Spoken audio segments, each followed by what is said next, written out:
Boa noite a todos, Boa noite. a todos os irmãos aqui presentes, encarnados, desencarnados, e a todos os nossos companheiros através das redes sociais.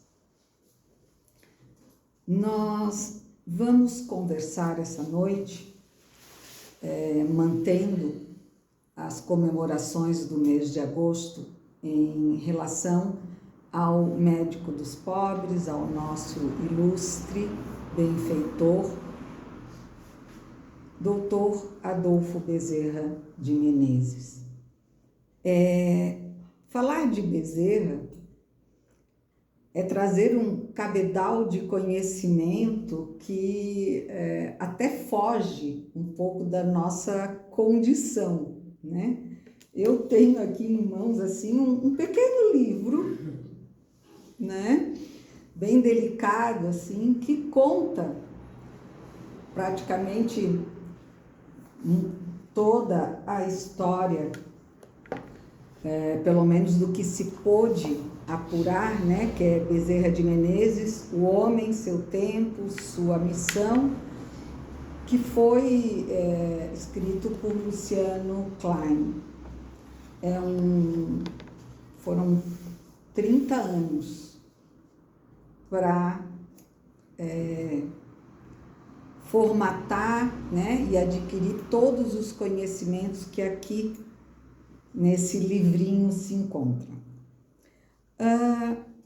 Eu me propus essa noite a conhecermos não aquele espírita Bezerra de Menezes, mas, antes de tudo, o homem Bezerra de Menezes. Por quê? Porque o homem Bezerra de Menezes é que se fez espírita, né? Por todas as suas qualidades, por todos os seus questionamentos, por toda a sua busca. E eu acredito que quando nós temos a felicidade de conhecer pessoas que arregaçaram as mangas pela fé, pela honestidade, né? Que são exemplos de conduta independente, né, de religião, são pessoas que nós temos que nos inspirar. E Bezerra de Menezes, além de ter se tornado um espírita trabalhador encarnado e desencarnado, ele foi e teve um exemplo familiar de uma moral grandiosa. E para que nós possamos, então, através desse exemplo, realmente lembrarmos que tudo é possível quando nós realmente acreditamos. Mas eu sei que alguns de vocês vão querer me perguntar, ou vão exclamar, Bezerra era um espírito de luz, então muito iluminado, para ele, digamos assim, não foi tão difícil passar pelas tormentas da encarnação. Olha, o que eu posso dizer em relação a isso é que ele nos deixa mais um exemplo. Todos nós, um dia, apesar dos tormentos e com os tormentos que nos fazem aprender e crescer a cada encarnação, também um dia ocuparemos esses lugares que hoje Bezerra, ou quando da sua última encarnação, como Bezerra de Menezes, ocupou. Porque ninguém nasce Bezerra de Menezes. Há necessidade de muitas conquistas para alcançar o que ele alcançou. E ainda assim, há sempre um lembrete: encarnados, mantemos o nosso livre arbítrio. E ele poderia ter declinado aos objetivos que aqui o trouxeram. E ele não o fez.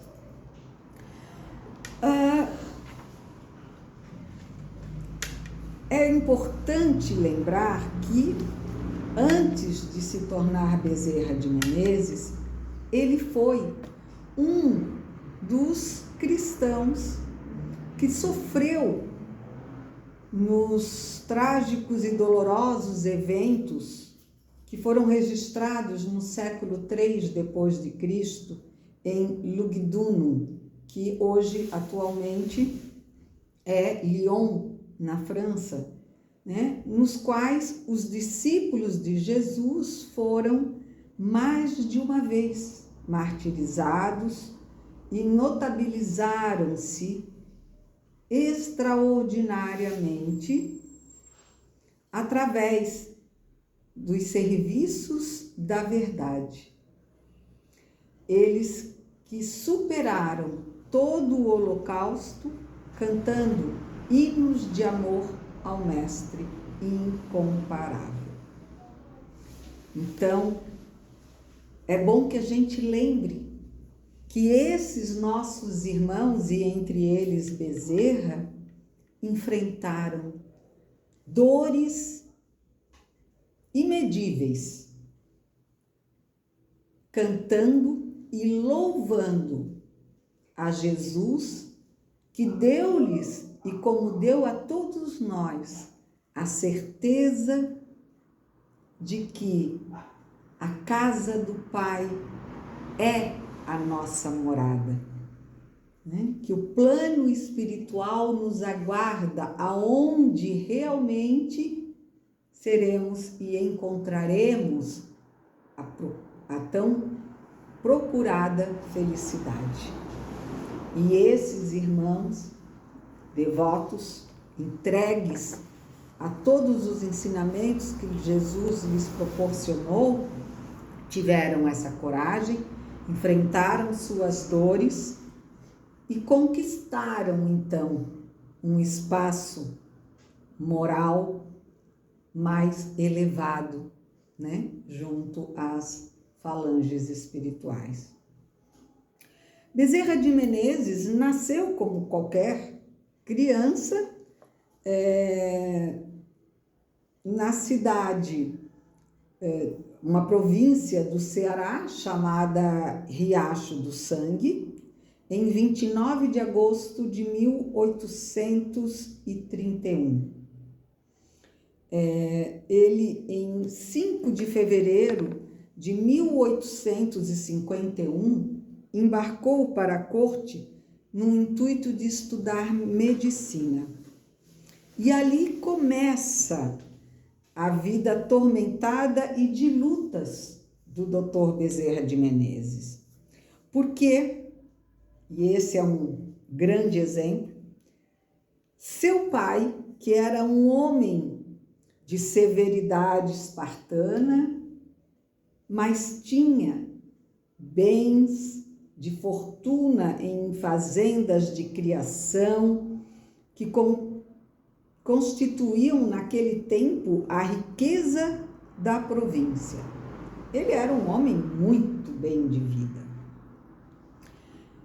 Com a política e por efeito de seu bom coração, ele foi arrastado a dar abonos de favor a parentes e amigos desgraçados que o procuravam, a explorar-lhe os sentimentos de caridade, comprometeu aquela fortuna.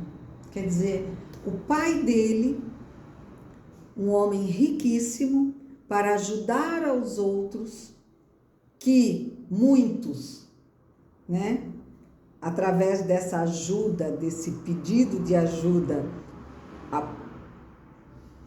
se aproveitavam da oportunidade para explorar o pai de de Bezerra, a ponto de que ele, então, no final de muitos problemas que eles tiveram, até pelo fato do pai de Bezerra já ser abolicionista naquele tempo, né? Eles tiveram que abandonar a terra, depois voltaram. Foi uma vida difícil também.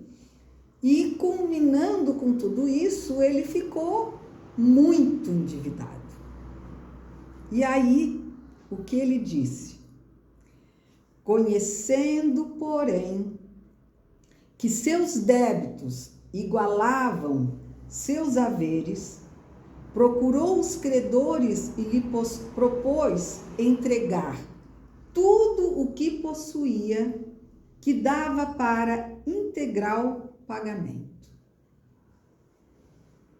Quer dizer, eu fico sem nada, mas eu não devo nada.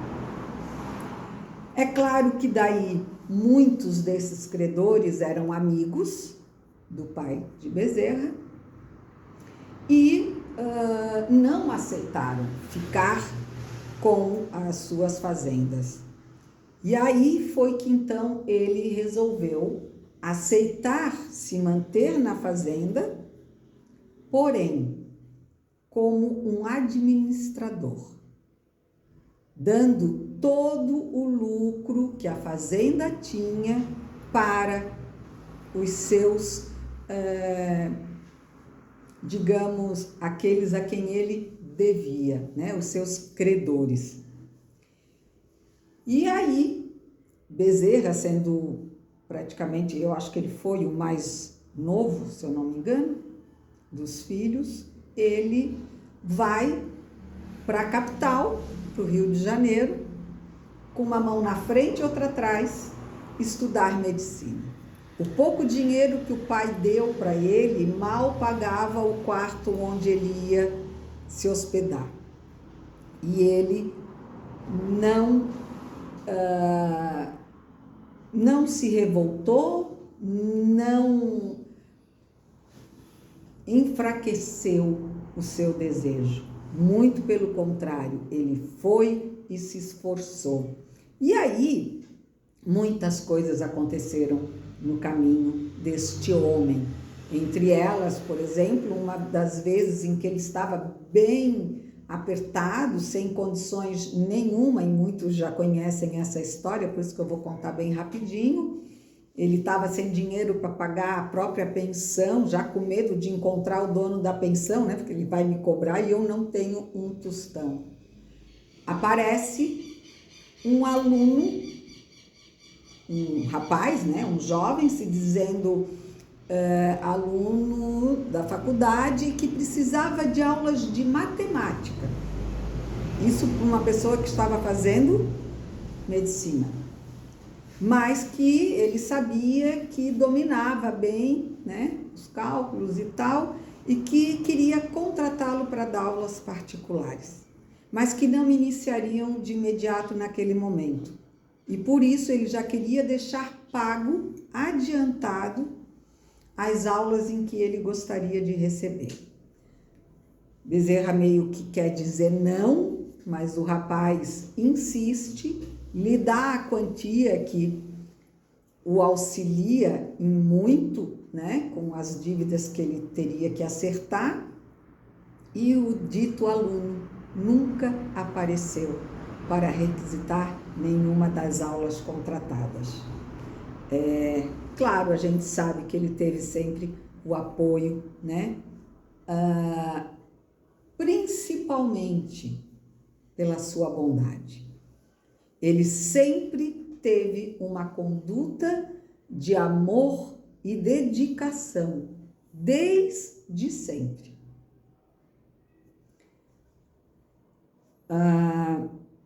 O pai dele, antes dele sair, então, o chamou e abriu-se com ele, disse-lhe, né, a posição que sua honra lhe impunha, e concluiu por declarar-lhe que, embora tivesse de fato com que mantê-lo no curso superior, Sua consciência não lhe permitia fazê-lo, porque tudo o que tinha em seu nome era um verdadeiro empréstimo, depósito sagrado.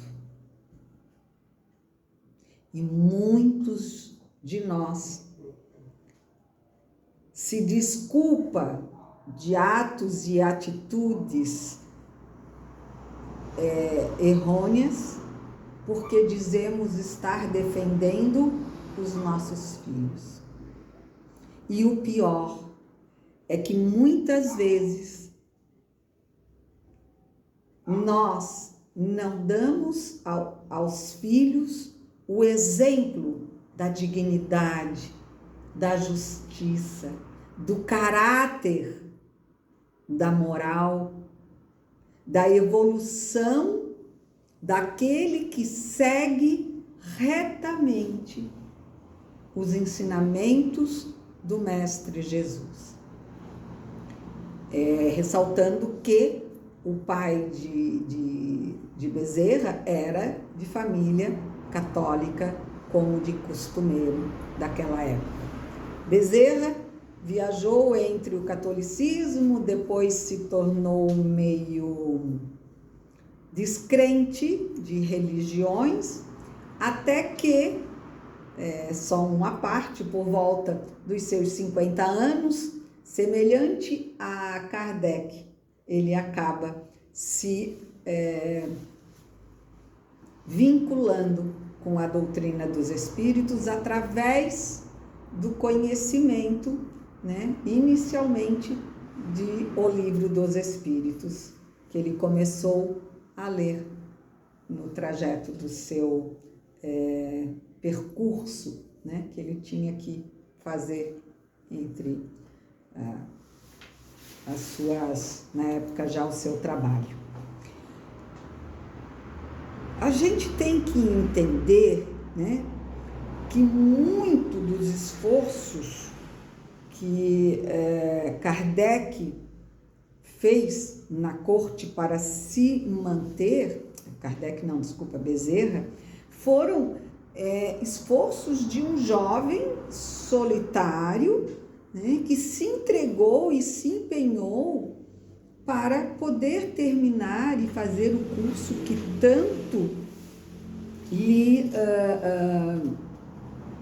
deu o prazer, não financeiro, porque ele abdicou de suas finanças, do seu grande cargo, porque depois de formado, tudo, ele acabou se tornando capitão médico, tenente capitão médico do Exército, e ali já depois, junto com a clínica que ele havia fundado com um outro colega, ele trabalhou, e com o trabalho principalmente militar, ele tinha um ganho que lhe dava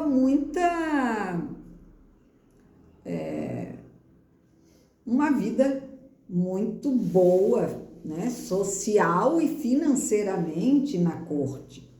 Então, ele, tendo sido casado 2 vezes, a primeira vez, o casamento, a primeira esposa faleceu, logo, acho que foi 1 ano, agora me corrijam, não, foi um pouco mais, acho que foram 5 anos, 5 anos, e em seguida, mais ou menos, ele vai e casa com a irmã da sua ex-mulher, com quem ele tem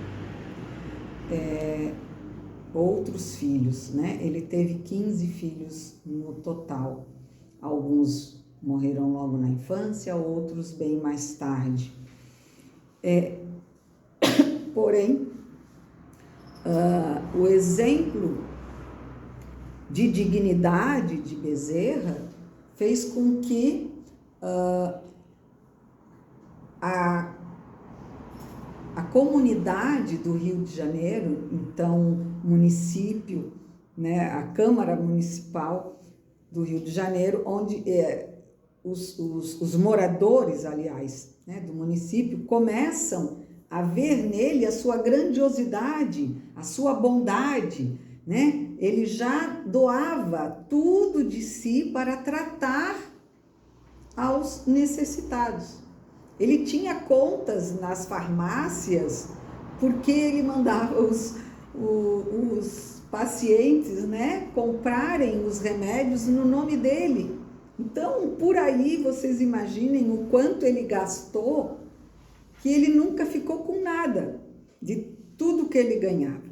E ainda assim, ele abdicou desse grande salário que ele tinha como militar para então servir ao povo que lhe convocou a ser, então, um vereador, né, nos tempos de hoje, na Câmara Municipal da Corte. E ele, ali, mais tantos outros exemplos ele nos dá, principalmente para nós que continuamos, e eu digo continuamos porque já desde sempre a política nos traz referências muito negativas. Não é de hoje o que nós vivenciamos, né, na política. Já vem desde sempre. A política, a humanidade tem os dois lados, né? Cada um de nós tem em si o bem e a ausência do bem, que nos faz cometer grandes erros. E quando somos ou nos tornamos políticos, aqueles que escolhem abraçar essa causa, não são diferentes. Possuem essas mesmas grandezas e lá costumamos dizer que nenhum utiliza muito o seu lado bom. Mas Bezerra de Menezes nunca se corrompeu. E ele, nos cargos que tem ocupado, nos diz aqui, seu princípio tem sido sempre a justiça a todos e favores aos amigos. Princípio que tem religiosamente seguido quanto ao primeiro ponto, que era justiça a todos. Tanto que seus próprios adversários o consideram e respeitam, e que não tem executado quanto ao segundo ponto, que era favores a amigos, senão até onde lhe permitem o dever e a honra. Aqueles que o conhecem de perto podem atestar. Sua vida privada pode ser qualificada por este modo: dedicação ilimitada ao seu partido e verdadeiro extremo à sua família. Quer dizer, ele rezava, né, como costumam dizer, ao Partido Liberal, apesar de ser negado pelos mandantes do partido, que não o queriam por todas as suas qualidades. Ele foi combatido dentro do próprio partido e só conseguiu se manter porque foram feitos abaixo-assinados dos chamados correligionários, para que ele chegasse, então, até o Senado. E também como, poderia-se dizer, o prefeito da capital naqueles tempos. Ele conseguiu cargos grandes, mas não por aqueles que com ele dividiam a legenda, o partido, né? Aqui o texto fala como se, porque foi descrito por pessoas que conviveram com ele, né? Então diz assim, Quem o conhece e sabe que vive sofrendo privações quando poderia passar na abastança, não precisando, para isso, mais do que ter continuado a exercer sua clínica. Quem sabe que ele não se envolveu jamais em transações de ganhar e de perder, nem tem vícios que lhe consumam fortuna.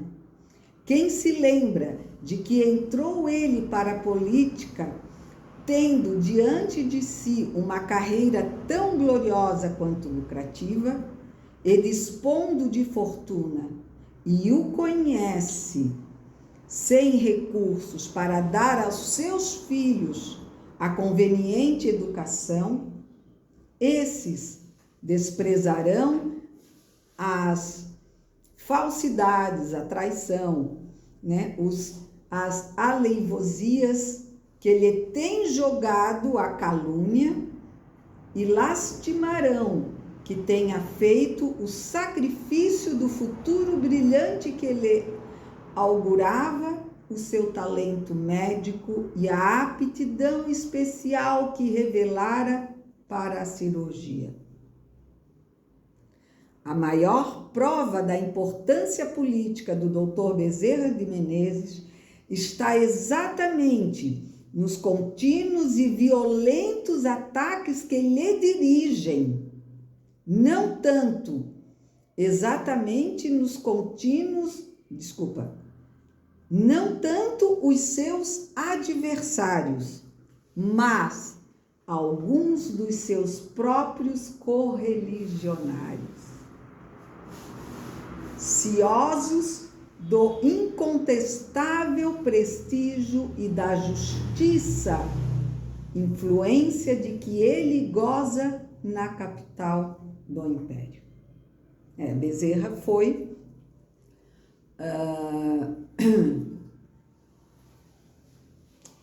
como é que eu vou dizer? Conheceu, né, o nosso Dom Pedro II. Né? Eles tinham os mesmos pensamentos de liberdade, de alforria, né? Então, ele tinha uma boa imagem perante a corte. Ele só não tinha perante aqueles que desejavam que ele caísse nas tentações do poder e da facilidade. Bezerra morre muito pobre, tanto que durante o fim dos seus dias, numa cama, porque ele não podia se erguer devido às dores e os inchaços que cometiam todo o seu corpo, as pessoas, sabendo das dificuldades da família, ao visitá-lo, colocavam embaixo do seu travesseiro uma quantia em dinheiro, para poder então a viúva, com os filhos que lhes restavam, se manter, né, diante de tanta pobreza da qual eles vivenciavam. E eu sei que eu já estou extrapolando um pouquinho, eu vou só queria passar um comentário, que são dois bem rapidinho. A Gazeta da Tarde, em 22 de dezembro de 1888, disse assim sobre Bezerra de Menezes: este senhor, uma das poderosas inteligências que conhecemos, é dotado de uma verdadeira organização democrática e de um grande e generoso coração. Pelas suas excelentes qualidades pessoais, dedicação à causa de seu partido, fé inabalável na liberdade, o Dr. Bezerra de Menezes tornou-se um dos chefes prestimosos do seu partido, sendo incontestavelmente o chefe dos chefes, liberal de mais prestígio do município neutro. Município neutro, naquele tempo, se referia a como se fosse a capital, né, do país, o Distrito Federal, digamos assim. Que já por 4 vezes representou na Câmara dos Deputados, tendo sido estudante distintíssimo e tendo como rivais na Faculdade de Medicina mentalidades poderosíssimas, como os falecidos Antônio Pereira Guimarães e Antônio Freire, alemão, e encetando sua profissão com grande sucesso, passou por tremenda decepção, pois, concorrendo para um lugar de professor na Faculdade de Medicina, com um cidadão muito inferior, viu-se preterido por este. Quer dizer, não foram mar de rosas a vida dele. Ele sempre, apesar de todas as dificuldades, tinha as melhores notas da Faculdade de Medicina. E quando tentou para ser professor nesta faculdade, por ser um liberal, por ser uma pessoa incorruptível, foi preterido em relação a um que menos capacidade tinha para o cargo. Claro que foi uma decepção, porque ele, como humano, se decepcionava, mas não deixou por isso de se dedicar junto à medicina, quando abandonou a política, mais ainda para os pobres, e assim se entregando à pobreza financeira, né? Porque a riqueza daquele ser que, valendo-nos das informações colhidas em nossas buscas, perceberemos que Adolfo Bezerra de Menezes Cavalcante foi, de fato, um líndimo homem de bem. Alguém que, segundo a acurada definição de Allan Kardec, 1804 a 1869, em O Evangelho segundo o Espiritismo, praticou a lei da justiça, do amor e da caridade em sua maior pureza. Então, nós poderíamos ficar aqui citando exemplos e mais exemplos de conduta. Eu não falei praticamente nada sobre a sua vida como espírita, mas não é a vida do espírita que conta, é a vida do homem que enfrentou com força, com vontade, com fé, com amor, né? A justiça, a caridade, como poucos até hoje têm feito. Então, que possamos ter e conhecer mais este ser, que muitos e muitos exemplos tem para nos dar, principalmente nos momentos em que nos achamos tão enfraquecidos pelas dificuldades. Ele conseguiu, ele enfrentou, ele se manteve. E, mesmo na pobreza financeira, os seus não ficaram abandonados. Ele sempre acreditou. E esse é também um dos mais brilhantes ensinamentos. Tenha fé, eu não te abandonarei. Que nós consigamos manter essa mesma, uma gotinha, eu não digo a mesma porque eu acho que ainda estou, pelo menos eu, muito aquém, né? Mas eu acho que uma gotinha dessa força moral deste ser, deste filho de um homem que também lhe deu os exemplos necessários de justiça, de amor, de trabalho, de caridade. Minha gratidão à casa e à espiritualidade que conosco se encontra.